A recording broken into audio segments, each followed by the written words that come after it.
Hello, hi guys! Magandang hapon sa inyo lahat. This is Shimpo Masigari Channel, a faith healer, also mata reader. So ngayong hapon, natatigan natin na nagsasabihin sa iyo ng ating mga gabay. This is special gabay for the month of October 11 hanggang October 17 for the sign of Gemini. So, Gemini, welcome to my channel. Ano kayang messages, advices, and spirit guides ang ating masasaga for today's video? Ganun mo kayang energy or kaganapan sa buhay ng mga Gemini ang ating mahagilap. So, guys, this reading is a journey din lamang, hindi lahat makaka-resonate. Kunin lamang po makaka-relate sa inyo and comment down below kung kaninong energy ang ating nasagaw. And of course, don't forget to like and subscribe my channel and hit notification bell for more videos update. And of course guys, maraming salamat sa walang sawang pagsuporta sa aking channel, lalo-lalo na hindi nag-i-skip ng ads. Naway pagpalain kayo ng may kapal, no? Manumbalik sa inyo, siksik tiglig ang bumalik sa inyo, no? So, umpisahan na natin ang laban. Angel Spirit, please give me information for the sign of Gemini. Ano ang pinaka-message sa'yo ng ating baraha? So, there's an Eight of Pentacles. About sa trabaho, negosyo, hanap buhay mo. At sinasabi dito, kailangan mag-focus ka, no? And of course, the Three of Wands, no? Waiting for a result or waiting for a ship or something, may naantay kang resulta. No? Baka about sa trabaho to, no? And of course, sinasabi dito with the Moon card and of course the Knight of Swords. So, ibig sabihin dito, some of you nahihirapan sa pagtulog, no? Or some of you parang nahihirapan, kumbaga parang natatakot, ganon. Kumbaga sinasabi dito na merong fear, there's an anxiety and deception. And of course, the Moon card is a revelation. At the same time, there's an hidden agenda or hidden enemies. And of course, sinasabi ng Moon card, there's a dreams, no? Kumbaga, sarit-sari na papanaginipan nyo. So, what is additional messages? There's a Knight of Wands. There's a final push. No? May mga bagay na kailangan nyong gawin at yung mga bagay na kailangan nyo isa katuparan. Kumbaga, pagod ka na dito o nakakaantay, no? Kung ilalaban mo pa ba, hindi. Or there's a judgment, kumbaga there's a wake-up call, or there's some signs, no, na ihatid sa'yo ng ating angel spirit na kumbaga kailangan mo mag-take ng action. So, what is the Eight of Pentacles? And because there's an high priestess. So, ibig sabihin dito, there's an hidden agenda. Kumbaga, about sa trabaho or negosyo to, no?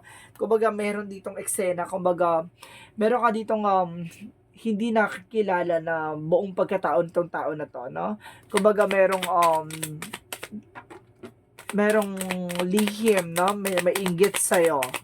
And because there's an hermit card, may mga bagay na maglilinaw sa'yo about dito sa eksena mo. No, yung mga bagay na inaantay mo.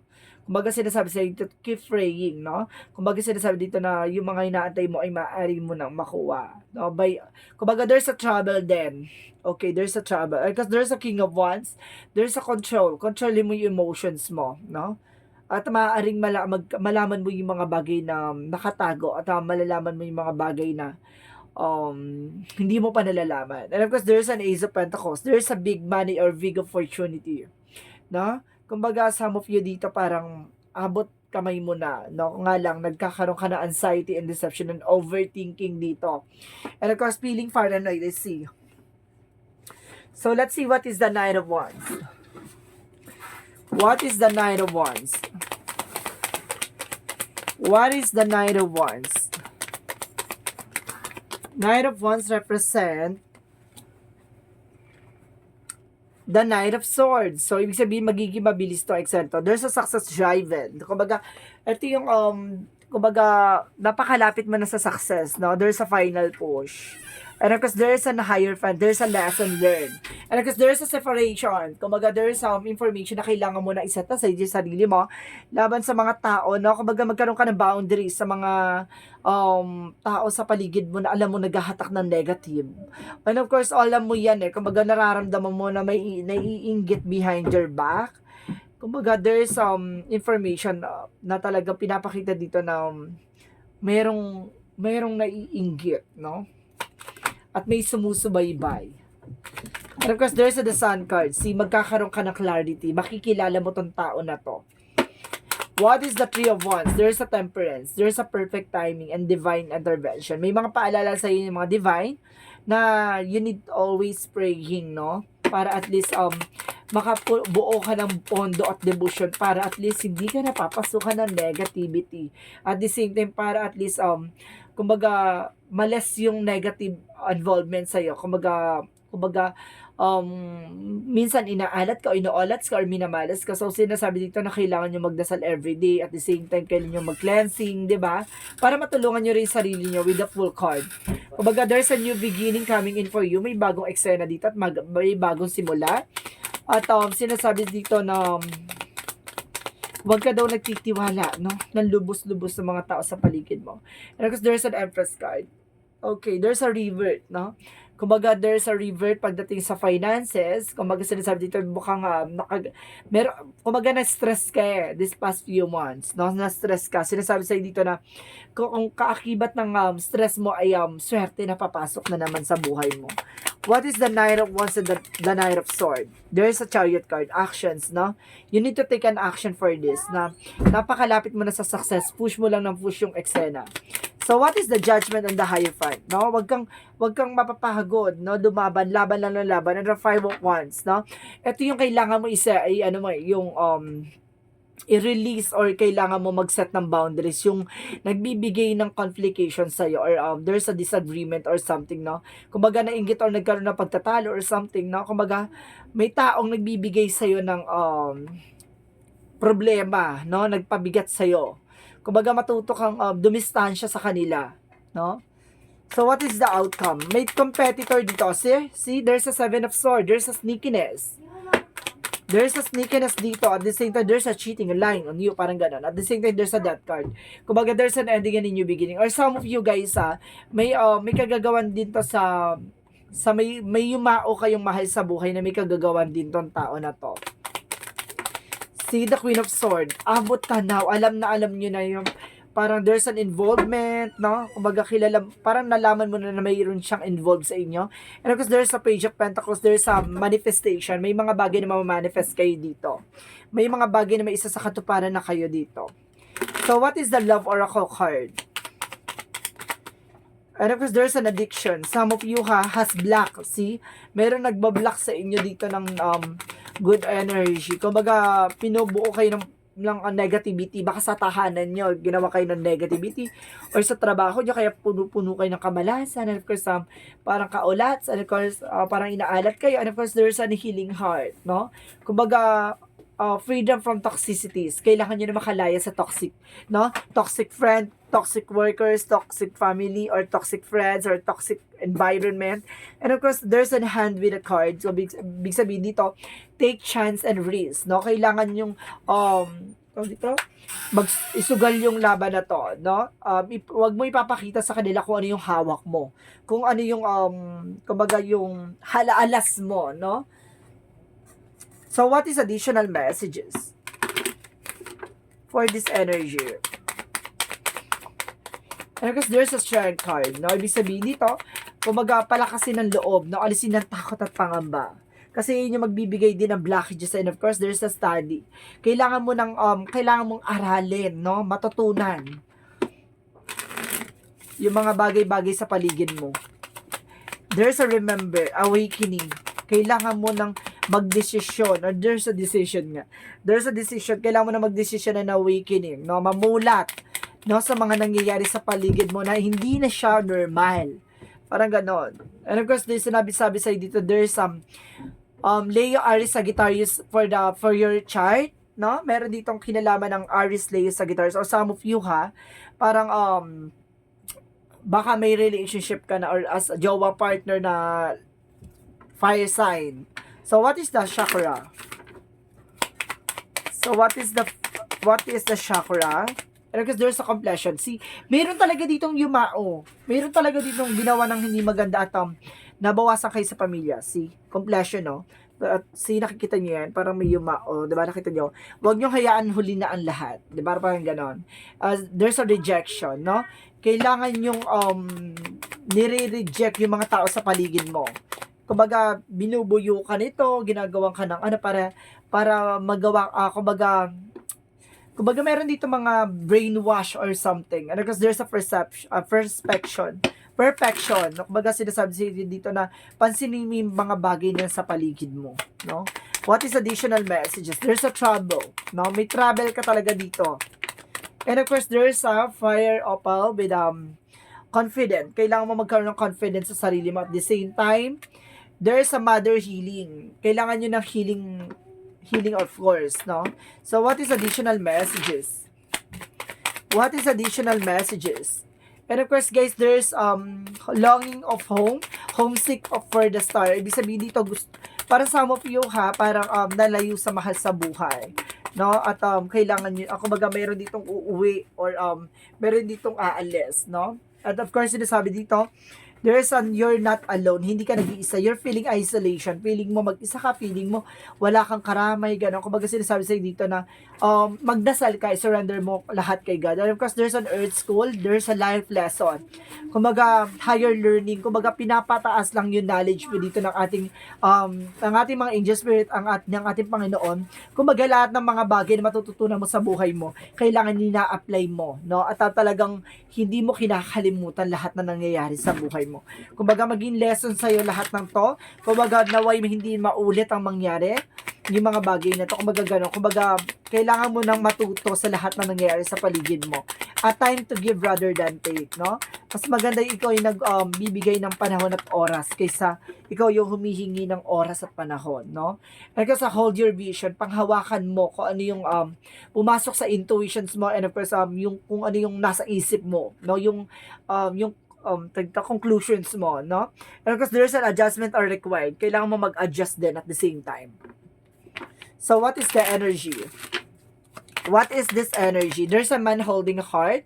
So, ibig sabihin dito may taong may hawak ng puso mo o ikaw yung may hawak ng puso niya. Ganon. And of course, there's a goddess of the moon. There's a truth reveal, a revelation. Marami kang bagay na malalaman, no? Matutuklasan. So, let's see what is additional messages. What is additional messages? Because there's a balance. Kailangan mo maging balance, emotional and practical. And of course, there's a fear. See? May takot talaga dito na kailangan mong alisin, no? Kailangan mong magkaroon ng confidence sa ginagawa mo, lalo-lalo na sa sarili mo. Kumbaga, malayo ka siguro sa pamilya mo or something, no? Kumbaga, hindi mo alam, okay, thank you. Kumbaga, malayo ka nga sa pamilya mo, na may travel ka, nandiyan ka nga sa ibang bansa or something. Kumbaga, malayo ka sa pamilya mo, ginawan ng pamilya mo ng hindi maganda. So, meron kang pamilyang na yumao, no? Dahil sa biglaang eksena. So, ibig sabihin nito, kailangan mo putulin yung cycle na yon. Kasi, kung hindi mo puputulin yung cycle na yun, mauubos kayo, no? At the same time, there's a blame. Kumbaga, wala kang ibang sisisin dito, kundi sarili mo kapag hindi ka nag-take ng action. Kasi nagkaroon ka na ng ideas, no? Kasi maraming toxic talaga sa paligid mo, T. So, what is additional messages? And of course, there's a let go of control issue. Diba? Hayaan mo ang universe, hayaan mo si God, yung gumawa ng eksena, no, sa buhay mo. Kumbaga, kailangan mo ng solusyon at kailangan mo lang gawin yung mga bagay, no, na dapat mong gawin. And of course, there's a separation. May separation talaga dito. Kumbaga, nakikita ko hindi sa relationship daw, with your friends and of course sa ka-workmate and of course sa nasa paligid mo, no? Maraming negativity. Ayun na ko. So what is Archangel Raphael? Call upon Archangel Raphael to help, no? Humingi ka ng gabay kay Archangel Raphael for healing. Sa Archangel Raphael pala ang nagbibigay kagalingan sa anumang uri na karamdaman. So, what is Archangel Michael? What is Archangel Michael messages? Pay attention to your dreams, no? Lagi mong tatandaan, kaya pala may panaginip, no? Kumbaga pumapasok talaga sa panaginip mo to. Kailangan daw pansinin mo kanina panaginip mo dahil may information na hinahatid sa iyo yung angel spirit. Your home is protected by angels, no? Kumbaga sinasabi dito na may gumagabay daw sa inyong tahanan. So, kailangan mo mag-cleansing at the same time, no? And of course, your children are watched over by angels. Some of you ba may mga anak na ginagabayan daw to ng ating mga angel spirit. So, what is the Jesus loving quotes? So, ibig sabihin, come to me, okay. Into you, okay, ito yun. Okay, into you, it's given, to know the mystery of kingdom of God. So, ibig sabihin, nasa sa'yo yan. Ibibigay daw sa'yo ni God yung mga bagay na hindi mo pa nakikita. Yung mga bagay na, kumbaga, hindi mo akalaing makikita mo at mararanasan mo. Diba? So, what is the angel's number? Parang it's a paradise, no? Paradise from the heaven. Parang ganon. Yung kasaganahan na alam mong hindi mo in-expect na makukuha mo. Because there's a 25, I am intelligence. You have a great ability to take in and process information on both conscious and subconscious levels. Our curiosity is endless, and your desire to dive deep into a variety of subjects will bring you an immense awareness of the world. I am intelligent. Ibig sabihin, maging matalino ka, no? Sa mga bagay-bagay, sa mga information na hinahatid sa'yo, kumbaga maging maingat ka at maging detalyado sa mga bagay-bagay na sa paligid mo. Kumbaga may mga tao magbibigay sa information, titignan kung kumbaga mabubuyo ka or something, mabibrainwash ka. Kumbaga ito yung mga tao na yan. Kumbaga ganun, there's a spirits na parang mag-ano sa'yo, bubulong sa'yo, gawang ka ng eksena ng ganito. Kumbaga maging aware ka, no, sa intuitions mo. And of course, sa inner voice mo, no? Kumbaga, parang feeling ko naman yung mga tao sa paligid mo to. May mga tao talagang magbe-brainwash sa'yo. So, let's see what is the messages of life. So, what is the messages of life? There's an achievement. As I advance up the road towards achievement, I discover my greatest strength and learn from each challenges.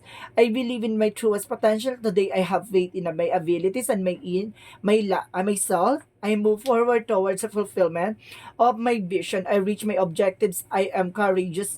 I embrace life. I'm in a good company on this journey towards the light. So, ibig sabihin, alam mo, no, na, kumbaga, sa pagtupad ng mga pangarap mo, alam mong kasama mo si God, kasama mo ang ating mga gabay, no? Kumbaga sinasabi lang sa'yo dito, kumbaga may mga challenges na mangyayari sa buhay mo, kailangan mong lagpasan at kailangan mo maging maingat, no? Sa mga decision mo.